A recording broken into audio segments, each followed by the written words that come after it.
Okay, hello. It says the competition starts with game developers. Their job is to create a game with the highest scores featured within a 72-hour period.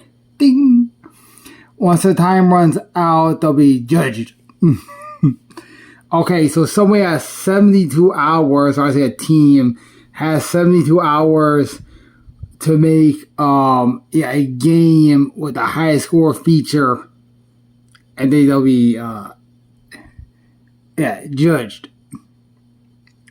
And also says the rules are all games must include a leaderboard system, so that I simply said there's nothing else on this page that defines anything useful. Yeah, it just doesn't.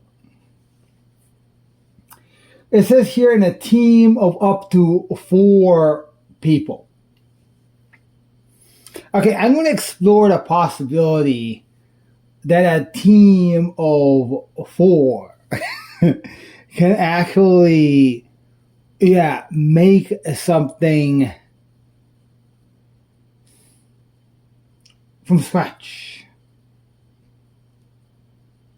It says to make everything from scratch. If you use any pre-made assets,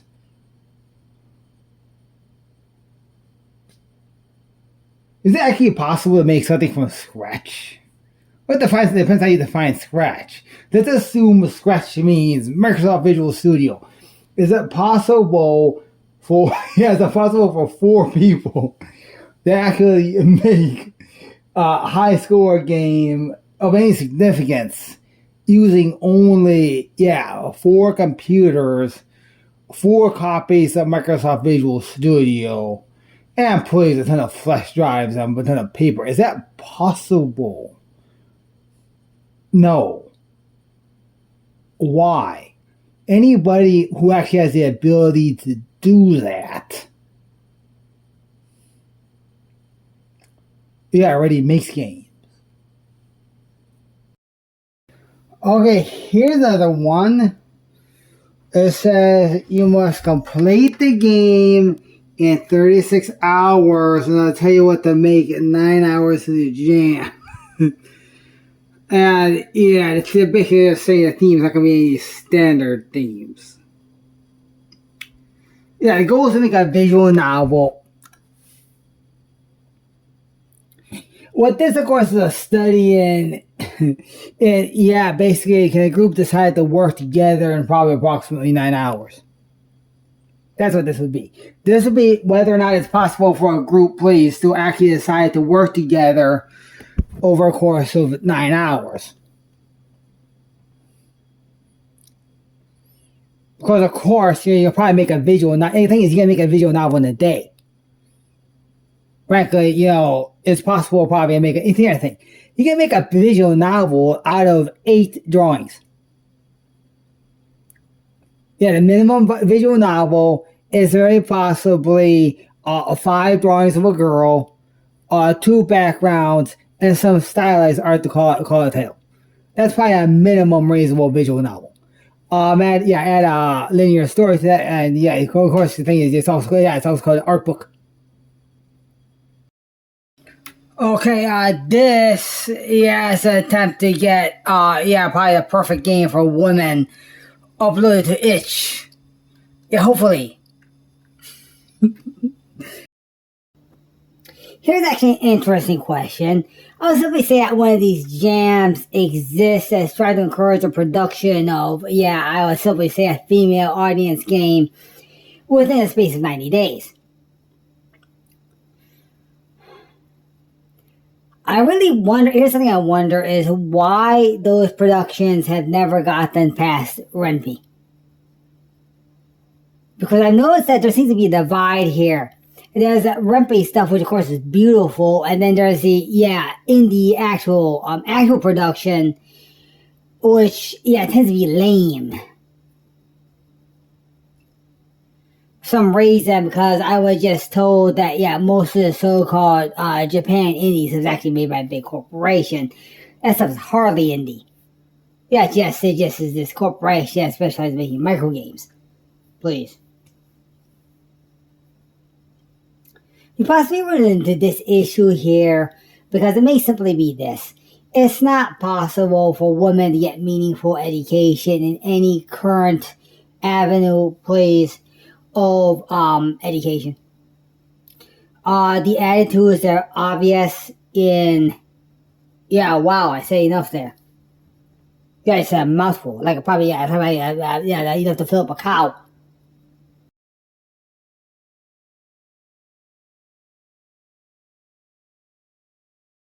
What would women actually want to play? Well, let's see if I can find a parallel by looking at the behavior of men and see what men typically play. Back when games were more sane, of course, both men and women tend to play the same games.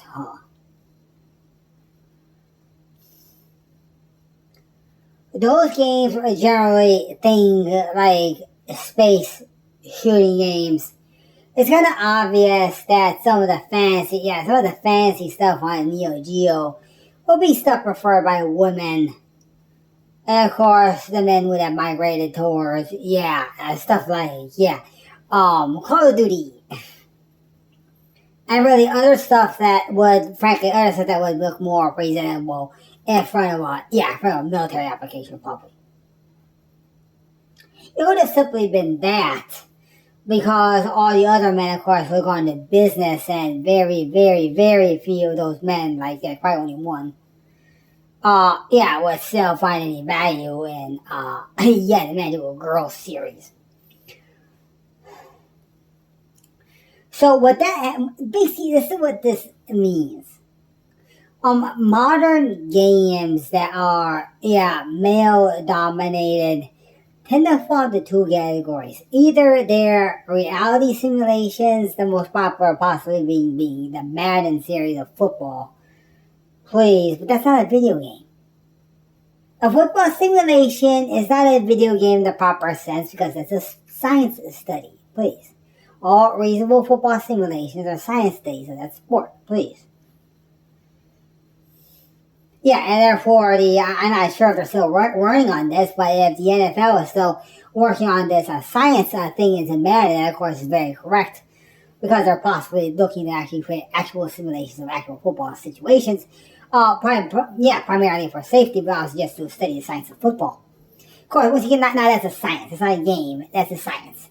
And here's the thing, football ain't a game. No, football is not a game, it's an industry. Doesn't mean exit into something else. What that means is that men generally are playing two types of games. One is basically what might be called mutilation of doom. It basically seems to be this attempt to take the game Doom and mutilate it into one of two things.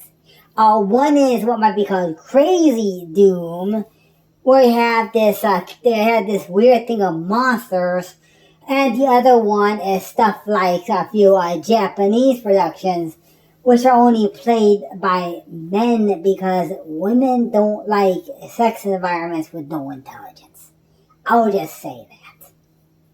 Frankly, if a character is carrying a teddy bear, there must be a reasonable, logical explanation for carrying it, for possessing a teddy bear that is not simply to slow the rendering rate while she's carrying that teddy bear to 15 frames per second, simply because the teddy bear contains too many polygons to allow faster, animation. See, women require greater smarters than that, please, in production. Which is why that particular game, is considered to suck. Please. So anyway, given that that's the two directions that games for men go, to basically either being down an avenue or presentation of, foolishness. Of course, those are just examples of the wrong way to do it. And frankly, of course, here's the thing. That's a different area which I'm going to go into because obviously that stuff is made by stuff called Sakura Flower Teams, and those are completely separate from reality. Please. Yeah, please. Yes, seriously. Or They're basically made by when responsible people experimenting in different types of Hollywood production.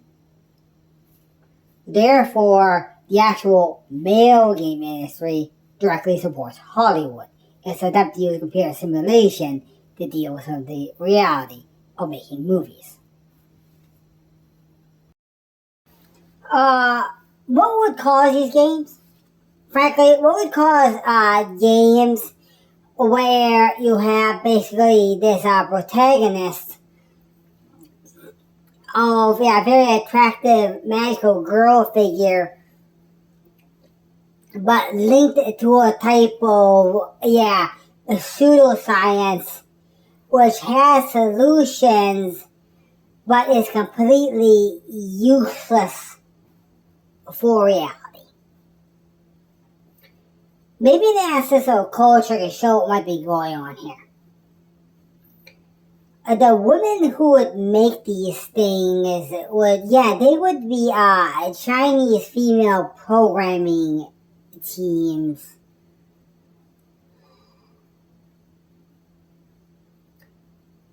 That for some reason have been separated from the sane business of creating processing systems. I would guess possibly for attempting to run some type of scam with software, which of course will come down with a mighty hand of regulation.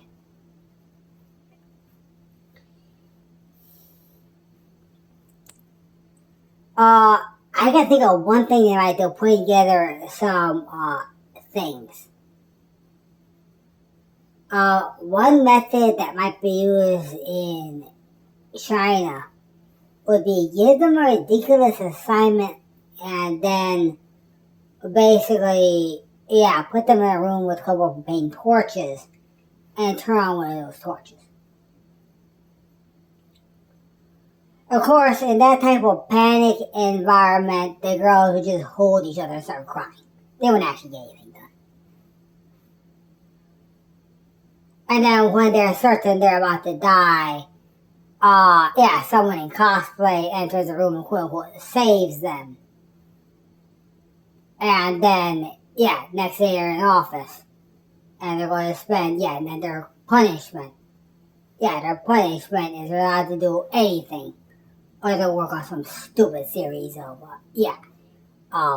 magical girl games. Then, of course, the torture. That's why I will not discuss it again. So, what would be a game for women? That would require a sampling, please, of art styles, that are typical of the work of women, which are easy to determine by looking at really at anything of art. Please. And here's the thing. Brain says that, here's the thing, women would not really care, at least with current knowledge about whether it's 2D or 3D. I can think of this. If it's 3D, you'd probably be more comfortable with it because it's closer to, at least an assumed reality. And then from some other stuff I see that, women had these dreams about this crazy angel stuff, then, probably. So then what do they want? They want to be trapped in a world where they have to solve a puzzle to get out. Please. But the idea is to do that without getting grotesque or, weird. When it's not sexual.